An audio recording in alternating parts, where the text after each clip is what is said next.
Assalamualaikum warahmatullahi wabarakatuh.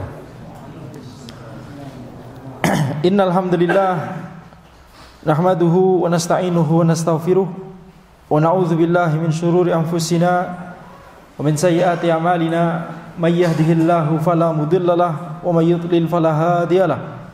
Wa asyhadu an la ilaha illallah wahdahu la syarikalah wa asyhadu anna Muhammadan abduhu wa rasuluh. Allahumma salli wa sallim ala Sayyidina Muhammad wa ala alihi wa sahbihi ajma'in, amma ba'd. InsyaAllah kita lanjutkan kajian kitab Tadhkiratus Sami' wal Mutakallim fi Adabil Alim wal Muta'allim karya Ibnu Jama'ah Al-Kinani Asy-Syafi'i rahimahullahu ta'ala, di mana kita sampai pada adab dari seorang pengajar kepada para muridnya, baik di majelisnya ataupun secara mutlak, yakni di mana saja dan kapan saja. Kita sampai pada adab yang kelima, betul? Al-adabul khamis, keenam. Tayyib. Adab yang keenam, as-sadis ayahrisa ala ta'limihi wa tafhimihi bi badli juhdihi wa taqribil ma'na lahu. Hendaknya seorang pengajar itu bersemangat untuk memberikan ilmu, memberikan pemahaman kepada para muridnya, bi badli juhdihi, yaitu dengan mengerahkan tenaga dalam memberikan penjelasan. Jadi penjelasannya bukan merupakan penjelasan yang sekenanya gitu ya, tapi merupakan penjelasan yang diusahakan, penjelasan yang paling bagus, yang paling baik, yang paling memahamkan. Wa taqribil ma'na lahu, hendaknya seorang pengajar itu mendekatkan makna, yakni menjelaskan makna dari ilmu yang sedang dipelajari kepada para muridnya.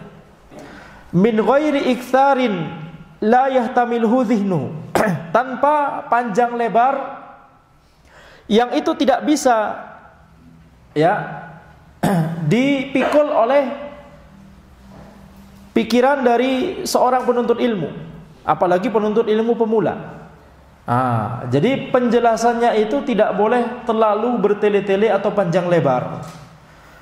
Ya. Au bastin la yadbituhu hifdhuhu, atau penjelasannya itu ya panjang lebar kemana-mana yang kemudian tidak bisa dihafal faidah-faidahnya karena terlalu banyak. Sama saja kayak baru penuntut ilmu baru belajar ilmu fikih tapi langsung mensyarah kitab Al-Mughni 10 jilid. Nggak mungkin. Ya, oleh karena itu ketika kita mengajarkan ilmu, maka saran para ulama adalah ajarkan matan sesuai dengan kadar dari matan tersebut. Jadi kalau yang dibahas itu adalah misalkan matan Thalathatul Usul, ya, Thalathatul Usul wa Adillatuha karya Syekh Muhammad bin Abdul Wahhab, sebuah matan yang ringkas, yang kalau dihafal murojaah dengan kecepatan tertinggi ya bisa 5 menit selesai. Ya, tapi kalau sudah hafal ya maka mensyarah Thalathatul Usul tidak boleh kemudian setahun, sudah sama kayak mensyarah Kitabut Tauhid misalkan. Mensyarah Kitabut Tauhid karya Syekh Muhammad bin Abdul Wahhab jangan seperti mensyarah Kitabut Tauhid karya Ibnu Khuzaimah misalkan. Begitu ya. Jadi matan fikih misalkan Abu Syuja' mensyarahnya jangan seperti mensyarah Minhajut Thalibin. Ya, sehingga atau kalau misalkan di Hambali mensyarah Akhsarul Mukhtasarat jangan sampai seperti mensyarah Raddul Murbi' misalnya. Raddul Murbi' itu 2 jilid, tergantung cetakan, bisa 1 jilid bisa 2 jilid. Tapi Akhsarul Mukhtasarat Kutaib, matan ringkas buku saku. Jangan disamakan antara penjelasan untuk matan ringkas dengan sebuah kitab. Oleh karena itu, seorang pengajar syarahnya itu tidak boleh terlalu panjang lebar, tidak boleh terlalu bertele-tele. Harus fokus pada koridor yang sedang dibahas oleh penulis. Boleh untuk sedikit kemana-mana, akan tapi kalau itu ada faidah dan kalau itu tidak terlalu lama. Jangan sampai kita menghabiskan waktu 5 pertemuan hanya untuk membahas makna Bismillahirrahmanirrahim dan Alhamdulillahirrabbil alamin. Tayyib. Bismillahirrahmanirrahim. Alhamdulillah hamdan la yanfad Abdullah ma Muhammad sallallahu alaihi wasallam wa ala alihi wa tabat amma ba'du fa hadha mukhtasar fil fiqh ala madhhabil imami dan seterusnya. Muqaddimah dari sebuah matan fikih, ya, diawali dengan Bismillahirrahmanirrahim. Alhamdulillah. Untuk mensyarah dua kalimat ini butuh 5 pertemuan misalkan. Itu adalah, ya, porsinya untuk penuntut ilmu yang sudah lanjutan. Dibahas misalkan, ya, kesesatan-kesesatan para ahlul bidah ketika mensyarah Bismillahirrahmanirrahim. Kesesatan yang dimiliki oleh ahlul bidah ketika mensyarah Alhamdulillahirabbil alamin. Misalkan, ya, ini porsinya hanya untuk penuntut ilmu lanjutan. Adapun penuntut ilmu pemula, kalau mensyarah Bismillahirrahmanirrahim Alhamdulillahirabbil alamin butuh 5 pertemuan. Yang seharusnya untuk penuntut ilmu pemula itu paling banter harusnya cuma 5 menit.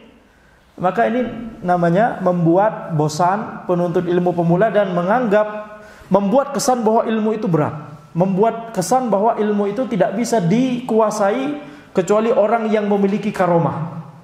Kata bin Badron, kata Ibnu Badron, seorang ulama Hambali terkenal, ya, dalam kitab Madkhal beliau berkata bahwa jangan sampai seorang pengajar itu bertele-tele hanya untuk menunjukkan keluasan ilmunya misalkan, atau, ya, karena sekedar, yakni ada semangat untuk mengajarkan sehingga banyak kemana-mana begitu, ya, sehingga itu akan membuat muridnya merasa bahwa ilmu ini tidak bisa dia kuasai.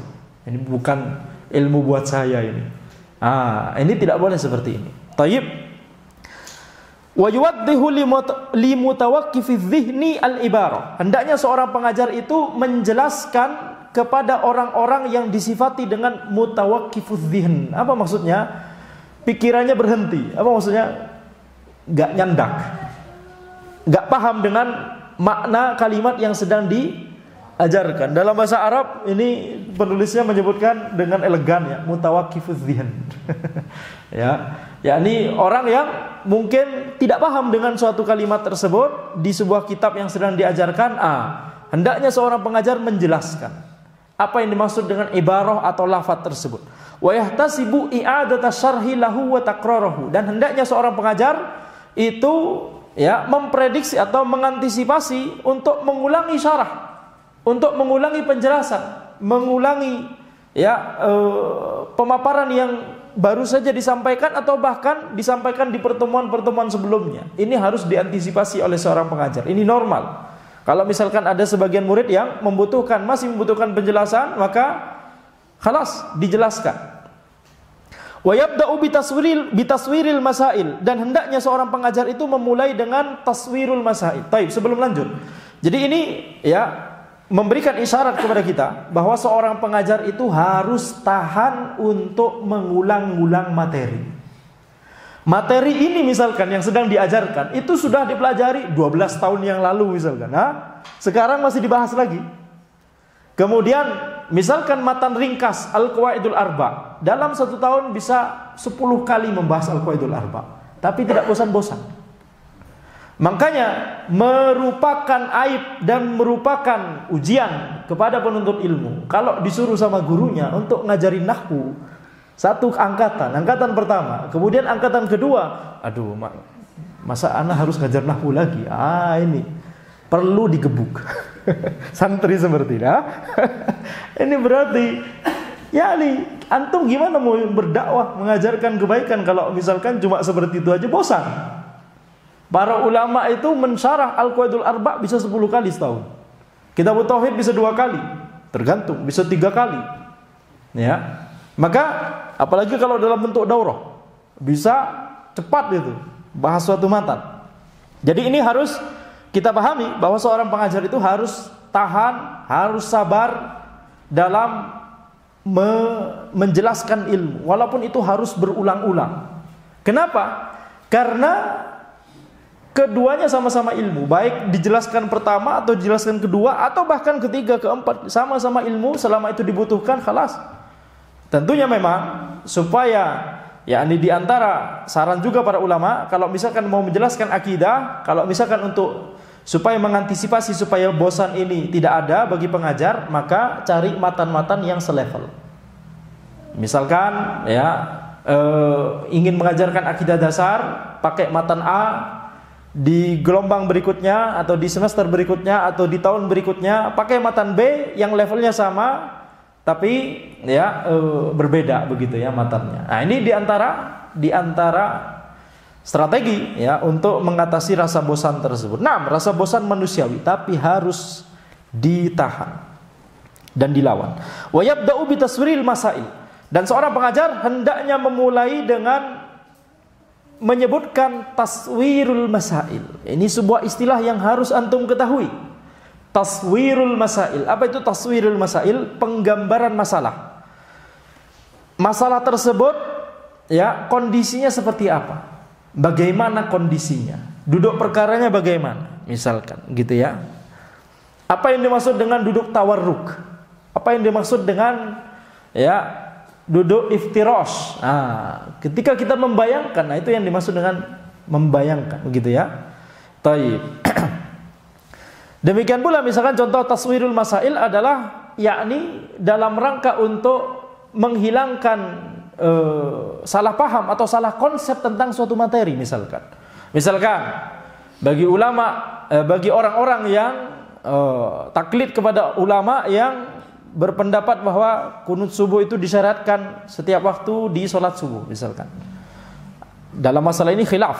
Anda lebih cenderung pada pendapat kunut subuh tidak disyaratkan, tapi ini memang ada khilaf. Taib. Maka kemudian kalau kita lihat mazhab Syafi'i dan mazhab Maliki, ya dua mazhab yang berpendapat bahwa kunut subuh itu disyariatkan karena mereka menilai hadisnya sahih. Maka bagaimana kalau misalkan ada seseorang imam yang tidak, atau seorang sholat munfarid misalkan tidak kunut subuh, harus apa berarti? Sujud sahwi. Di mazhab Syafi'i sujud sahwi. Taib. Sebagian orang, mungkin sebagian orang awam itu ketika misalkan imamnya tidak kunut subuh, habis sholat itu langsung berantem. Ya, berantem enggak, langsung protes. Antum tidak kunut subuh, udah gitu tidak sujud sahwi. Seolah-olah ini adalah sebuah perkara yang membatalkan sholatnya. Padahal di mazhab Syafi'i kunut subuh itu hukumnya apa? Wajib atau sunnah? Sunnah apa? Ada dua jenis sunnah. Hah? Ya tulab. Sunnah apa? Sunnah apa? Iya, sunnah apa? Tapi intinya sunnah. Kemudian kalau tidak kunut subuh di mazhab Syafi'i harus sujud sahwi. Apa hukum sujud sahwi? Sunnah, khalas. Jadi ini bukan perkara haram atau mubah, bukan perkara batal sholat atau tidak batal sholat. Taib. Nah ini harus diluruskan. Kemudian contoh misalkan kesalahpahaman gara-gara taswirul masailnya berantakan. Contohnya misalkan apa hukum? Ada orang yang berkata, ana mau bayar zakat setiap ana dapat gaji awal bulan, langsung anda bayarkan zakatnya 2,5% dari gaji anda per bulan tersebut. Boleh tidak? Boleh tidak? Boleh tidak?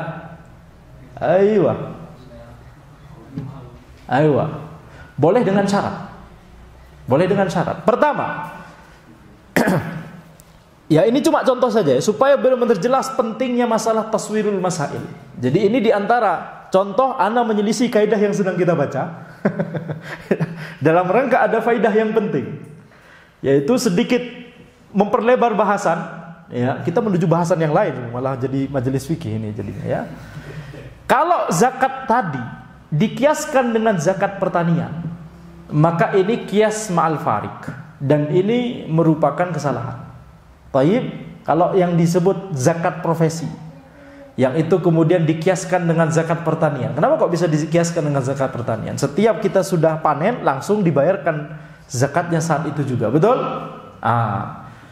Setiap dapat gaji langsung dibayarkan. Nah, ini bisa dikiaskan? Bisa dikiaskan? Tidak bisa. Ini kias ma'al farik. Karena yang itu pertanian, zakat hasil pertanian, yang ini ya saman. Ya ini uang ya yang bisa dikiaskan dengan dinar dirham. Dinar dirham tidak bisa dikiaskan dengan hasil pertanian dalam masalah zakat. Sehingga ini kias ma'al farik. Tapi kalau misalkan ini dimasukkan dalam bab ta'jiluz zakah. Ta'jiluz zakah. ya, mendahulukan pembayaran zakat, mempercepat pembayaran zakat, maka ini tidak mengapa. Ini pendapat di mazhab Syafi'i, di mazhab Hambali. Ibnu Qudamah menjelaskan secara sharih di Al-Mughni. Tidak hanya Ibnu Qudamah di Al-Mughni, akan tapi ya ulama Syafi'i lebih dahulu daripada Ibnu Qudamah, yaitu menegaskan bahwa kalau misalkan suatu ibadah dia belum wajib untuk bayar zakat karena haulnya belum, kan baru dapat gajinya baru, kan belum haul, berarti belum 1 tahun hijriah, betul tidak? Jadi kalau zakatnya itu memang belum wajib, tapi kalau dipercepat pembayarannya tidak mengapa, asalkan tidak tidak lebih dahulu daripada sebab wajibnya. Apa sebab wajib zakat? Melebihi nisab. Selama harta totalnya sudah melebihi nisab, kemudian dia setiap dapat gaji dia langsung keluarkan 2,5%, tidak masalah. Ini masuk pembahasan ta'jiluz zakah, mempercepat pembayaran zakat. Permasalahan ta'jiluz zakah, misalkan kalau kita nggak cukup dengan ulama kontemporer seperti ulama zaman dulu seperti An-Nawawi, Al-Imrani, Al-Mawardi, Ibnu Qudamah, ya, misalkan ulama kontemporer Syekh bin Bas menfatwakan boleh, karena ini bukan fatwa spesifik Syekh bin Bas, ini sudah pelajaran sudah sejak zaman dulu, ya. Syekh bin Bas cuma sekedar ya ini meneruskan kembali apa yang telah dibahas oleh para ulama di zaman dahulu. Thayyib. Ini bukan masalah kontemporer ya. Ini masalah zaman dulu sudah. Thayyib. Masalah kontemporer cuma masalah gaji itu. Dulu mungkin dulu sebenarnya sudah ada gaji. Thayyib. Jadi tidak boleh kalau misalkan uangnya belum mencapai nisab, tapi kemudian setiap dapat gaji langsung dibayarkan 2,5%. Ini nggak boleh. Tapi kalau total uangnya sudah melebihi nisab, kemudian dia memutuskan setiap dia dapat gaji langsung keluarkan 2,5%, ini masuk bab ta'jiluz zakah dan hukumnya boleh.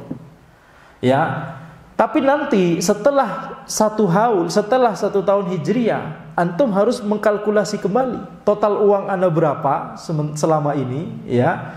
Harusnya zakatnya sekian, tapi karena kemarin setiap bulannya, awal bulan anda sudah memotong zakatnya 2,5% dari gaji, ini belum cukup untuk total zakat yang harus dia bayarkan, karena tabungan dia di bank atau di bantal gitu ya, di bawah bantal, terserah ya. Kalau banknya yakni syariah tidak masalah begitu ya, kalau benar-benar syar'i tidak masalah. Maka atau misalkan tidak syar'i tapi darurat, harus ada uang di situ dalam rangka hal-hal lain yang darurat, maka tidak masalah, para ulama memfatwakan. Jadi kalau misalkan total uangnya itu sekian, harusnya zakat misalkan 20 juta, zakatnya aja 20 juta misalkan ya. Tapi gara-gara gajinya dia sudah keluarkan, jadi ya selama 12 bulan dia cuma mengeluarkan 5 juta zakat dari gajinya dia. Berarti kurang 15 juta. 15 juta ini kurangnya harus dibayarkan di akhir tahun. Jadi itu catatannya. Antum sebut ini zakat profesi atau tidak? Terserah antum menyebut apa. Ini taswirul masail yang disebutkan oleh para ulama, ini boleh. Penggambaran masalah kalau seperti ini boleh. Kalau ini dihubungkan dengan kias dengan zakat pertanian, ini ngawur, fatwa ngawur. Tapi kalau ini dimasukkan dalam pembahasan ta'jiluz zakah, maka ini sudah ada sejak zaman dahulu. Para ulama menyebutkan hikmahnya. Hikmahnya adalah yakni dia ingin mempercepat pembayaran zakat. Zakat tersebut ingin segera diambil manfaatnya oleh orang-orang yang berhak menerima zakat.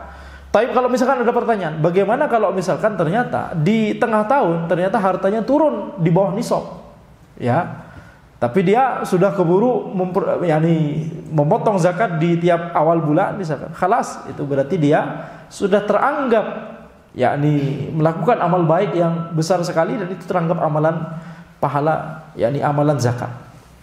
Taib. Jadi ini diantara contoh pentingnya taswirul masail, dan taswirul masail tidak bisa didapat di kajian tematik. Harus kajian kitab secara terstruktur. Kenapa? Karena kajian tematik ini sudah jam 18.51. Betul? Waktunya sedikit sekali ya Mas Syai. Kalau antum hidupnya dari satu kajian tematik ke kajian tematik berikutnya, antum dapat apa? Antum dapat apa? Betul tidak? Ya, kajian tematik hari ini dibahas oleh ustadz yang misalkan lebih cenderung ke Hambali. kajian tematik fikih berikutnya dibahas oleh ustadz yang lebih cenderung ke Syafi'i. Atau misalkan di satu mazhab yang sama, Hambali, sama-sama Hambali, tapi ini cenderung ke kitab Umdatul Fiqhnya Ibnu Qudamah, yang satu lebih cenderung ke Akhsarul Muntasharat Ibn Balban misalkan. Bisa jadi berbeda pendapat yang dipilih. Tidak akan matang ilmu seseorang. Taswirul masail itu baru matang di kajian kitab. Kenapa? Karena dibahas kitabnya secara sedikit demi sedikit. Taib. Tsumma yuwaddihuha bil amtsilah wa dzikrid dalail. Setelah disebutkan kondisinya seperti itu, yang dimaksud tadi takjiluz zakat, mempercepat bayaran zakat misalkan, itu seperti itu. Nah, kenapa kok boleh? Nah, baru sebutkan dalil. Baru sebutkan mengapa kok hukumnya seperti itu. Jadi setelah disebutkan penggambaran masalahnya, ya, baru kemudian disebutkan penggambaran masalah ini termasuk hukumnya, ya. Apa hukumnya? Apakah wajib, apakah sunnah, apakah haram? Kemudian disebutkan contohnya. Contoh ini sebenarnya bagian dari taswirul masail, bagian dari penggambaran masalah. Baru kemudian disebutkan dalil. Wa yaktasiru ala taswiril mas'alah wa tamthiliha liman lam yata'ahhal li fahmi ma'khadhiha wa daliliha. Dan hendaknya seorang pengajar itu membatasi hanya menjelaskan penggambaran masalah dan memberikan contoh terhadap suatu masalah bagi orang yang belum bisa memahami dalil. Ini ana tidak setuju. Mengapa? Nah, dalil bisa jadi penjelasannya sangat panjang dan butuh kaidah yang rumit, tapi bagi penuntut ilmu pemula, menurut pengalaman ana pribadi yang masih sedikit sebenarnya, ya, seawam-awamnya orang, kalau kita berikan dalil yang mudah, yang sederhana, kita berikan ayat dan hadis yang berbicara tentang masalah, insya Allah paham. Taib. Jangan seperti ulama mutaakhirin dari, ya, mazhab-mazhab yang ada yang yakni menghapus dalil-dalil dari kitab-kitab mereka dengan alasan ini tidak bisa dipahami oleh orang awam. Ini kesalahan. Menurut anda pribadi yang pengalaman masih sedikit tentunya.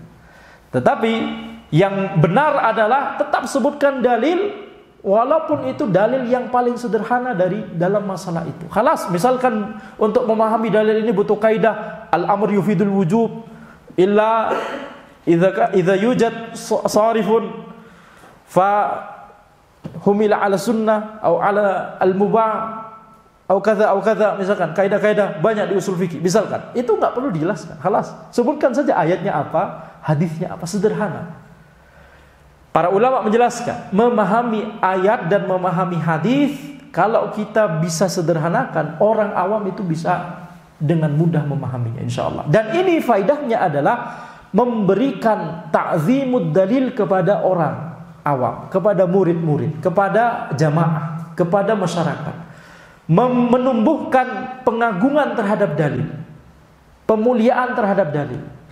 Kalau misalkan ngajarin akidah atau ngajarin fikih atau ngajarin ilmu apapun itu tanpa menyebutkan dalil dengan alasan ini kalau diterangkan dalil maka ini, ya, belum ahlinya ini, seperti yang disebutkan oleh penulis di sini, ya, wa yaqtasiru ala taswiril mas'alah wa tamthiliha liman lam yata'ahhal li fahmi ma'khadhiha wa daliliha. Hendaknya seorang pengajar membatasi hanya menjelaskan penggambaran masalah tanpa menyebutkan dalil kepada orang yang belum mampu untuk memahami dalil tersebut. Nah, ini, ya, menurut ana kurang tepat. Ana tidak setuju dengan penulis dalam poin ini. Taib, karena pengalaman menunjukkan. Misalkan contohnya matan Manhajus Salikin yang ditulis oleh Syekh Sa'di rahimahullah. Itu matan yang ditulis di benak Syekh Sa'di untuk anak-anak seumuran SD. Taib, anak kecil. Untuk mempelajari Zadul Mustaqni terlalu berat, mempelajari Akhsarul Mukhtasarat terlalu berat. Ya sudah, dibikin matan khusus untuk anak kecil, Manhajus Salikin. Yang itu dibahas secara komprehensif di sini, ya. Antum, ya, mempelajari Manhajus Salikin. Udah itu nggak tamat, ya, baru 5 pertemuan sudah hilang, ya, nggak sampai akhir matan. Betul? Kalaupun tamat kemudian nggak dimurojaah, jadi lupa lagi. Nah, ini penyakit dari tulabul ilmi. Maka di situ di matan Manhajus Salikin disebutkan dalil untuk anak-anak, disebutkan dalil itu bermanfaat sekali, menumbuhkan ta'zimud dalil, ta'zimul Qur'ani was sunnah, menumbuhkan kecintaan kepada firman Allah dan sabda Nabi Muhammad SAW, membuat seseorang semakin tumakninah ketika beribadah dan ketika bermuamalah, karena dia tahu ini dalilnya, ada dalilnya. Daripada misalkan disebutkan, ya ini hukumnya wajib, kalau begini-begini jadi sunnah, kalau begini jadi mubah, kalau gini perinciannya begini gimana. Cuma hukumnya, cuma disebutkan hukumnya, wajib, sunnah, mubah, tanpa dalil. Itu tidak akan membuat kita menjadi tumakninah dengan ibadah kita tersebut. Baik. Wa yadhkurul adillah wal ma'khadh limuhtamiliha. Ya, pengajar itu hendaknya menyebutkan dalil dan kaidah-kaidah kepada orang yang sudah mampu untuk memahaminya. Nah, sebagian dalil memang butuh kaidah-kaidah yang jelimet, misalkan itu pembahasan yang seperti itu. Nah, untuk penuntut ilmu yang setelah pemula, penuntut ilmu menengah misalkan dijelaskan mengapa Imam Syafi'i tidak berdalil dengan pendapat sahabat tersebut yang ini jadi dalil mazhab Hambali misalkan. Dijelaskan bahwa Imam Syafi'i itu di antara kaidah beliau adalah memilih di antara pendapat sahabat yang paling sesuai dengan qiyas. Bukan berarti ada pendapat sahabat itu jadi dalilnya Hambali misalkan. Kenapa ini enggak dijadikan dalil oleh Imam Syafi'i? Karena Imam Syafi'i memilih pendapat sahabat lain. Di pendapat lain itu telah dipilih oleh sahabat lain, dan kebetulan Imam Syafi'i melihat itu lebih sesuai dengan qiyas. Yang seperti ini tentunya ya butuh penjelasan tambahan. Jadi tidak hanya sekedar menyebutkan ayat atau hadis atau perkataan sahabat, tapi dijelaskan yakni kaidah di baliknya. Ini yang membuat seseorang menjadi terasah ilmu fikihnya, terasah kefakihannya. Ini yang membuat seseorang menjadi faqih ketika dia tahu apa kaidah di balik sekedar lafaz zahir dari sebuah dalil. Ini level kedua. Level pertama, sebutkan ayatnya, khalas, tanpa disebutkan lebih lanjut. Sebutkan hadisnya, khalas, ini dalilnya, selesai. Itu sudah cukup untuk orang awam, penuntut ilmu pemula, anak kecil, sudah cukup sekali. Tapi kalau ingin penuntut ilmu menengah, disebutkan kaidahnya. Ya, penuntut ilmu lanjutan, penuntut ilmu lanjutan itu disebutkan bantahan terhadap pendapat-pendapat lain. Ya, misalkan pendapat ini dalilnya lemah karena begini, pendapat yang itu juga dalilnya lemah, pendapat yang kuat, yang rajih begini. Itu penuntut ilmu lanjutan. Wa yubayyinu lahu ma'ani asrari hikamiha wa ilaliha. Maka hendaknya seorang pengajar itu menjelaskan makna-makna yang tersembunyi, yaitu berupa hikmah dan sebab dari hukum tersebut. Apa hikmah syariat mewajibkan perkara ini, atau mengharamkan perkara ini, atau menyunahkan perkara ini, atau memakruhkan perkara ini, atau memubahkan perkara ini. Apa hikmah di baliknya? Apa sebab di baliknya? Apa illah di baliknya? Wa ma yata'allaqu bitilkal mas'alah min far'in wa aslin. Hendaknya seorang pengajar menyebutkan yang terkait dengan masalah tersebut, baik itu masalah furu' ataupun masalah usul. Ini tentunya bukan untuk penuntut ilmu pemula, tapi untuk penuntut ilmu lanjutan gitu ya, menengah atau lanjutan. Wa min wahamin fiha fi hukmin au takhrijin au naqlin. Hendaknya seorang pengajar juga menyebutkan kemungkinan salah konsep ketika memahami hukum tersebut, atau ketika yakni membahas konsekuensi dari suatu hukum. Ini namanya takhrij. Atau ketika yang dibahas adalah sebuah nukilan. Misalkan Imam Syafi'i berpendapat akrahu. Apa yang dimaksud dengan akrahu? Apakah makruh yang selama ini kita kenal, atau makruh seperti kata yang ada di Al-Quran? Setiap kata makruh di Al-Quran maknanya haram. Atau makruh ini apa maksudnya dari Al-Imam Syafi'i? Apakah maksudnya adalah karahatut tahrim? Apakah maksudnya adalah karahatut tanzih? Apakah maksudnya adalah khilaful aula? Itu 3 level makruh yang ada.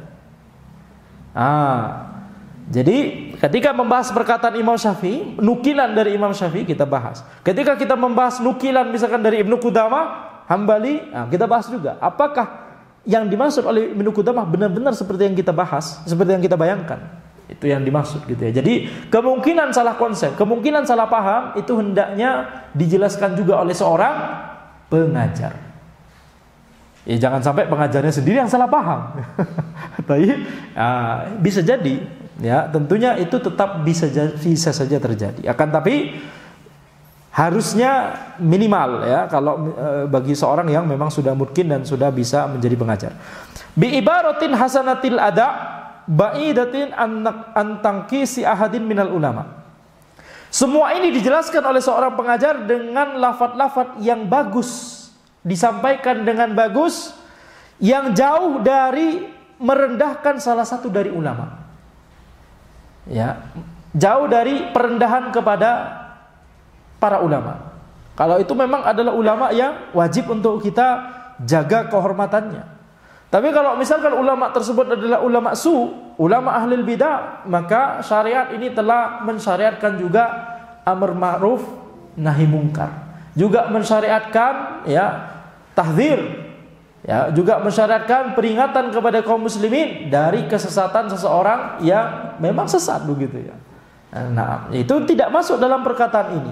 Jauh dari merendahkan salah seorang dari ulama, bukan diartikan kemudian kita melempem kepada ahlul bidah. Oh, masya Allah, ini kawan ana. Ini kawan ana juga. Ya, di sini senang, di sana senang, gitu ya. Tidak bisa seperti itu. Harus tegas, al-haq, al-batil, batil. Khalas. Taib. Wa yaqsidu bi bayani dzalikal waham tariqan nasihah wa ta'rifan nuqul sahihah wa yadhkuru ma yushabihu tilkal mas'alah wa yunasibuha wa ma yufariquha wa yuqaribuha wa yubayinu ma akhadhal hukmain wal farqa bainal mas'alatain. Maka hendaknya pengajar itu ya ketika meluruskan salah konsep hendaknya diniatkan dalam bentuk menasihati. Ya, diniatkan dalam rangka untuk menjelaskan nukilan yang sahih, makna dari nukilan yang benar. Dan menyebutkan masalah yang mirip dengan masalah yang sedang dibahas. Supaya apa? Supaya tidak salah paham, tidak salah konsep. Jadi dicari masalah yang mirip atau analogi begitu ya. Kemudian kalau disebut masalah yang mirip atau berbeda misalkan, nah ini bisa dibahas apa kesamaannya, apa perbedaannya begitu ya. Dijelaskan hukum dari kedua masalah yang mirip tersebut, ya apa persamaannya dan apa perbedaannya. Ini dalam rangka supaya orang itu tidak salah konsep. Taib. Jadi misalkan ada masalah yang mirip, maka itu harus dijelaskan mengapa kok bisa mirip, apa persamaannya, dan kalau misalkan ada perbedaan, mengapa kok bisa berbeda.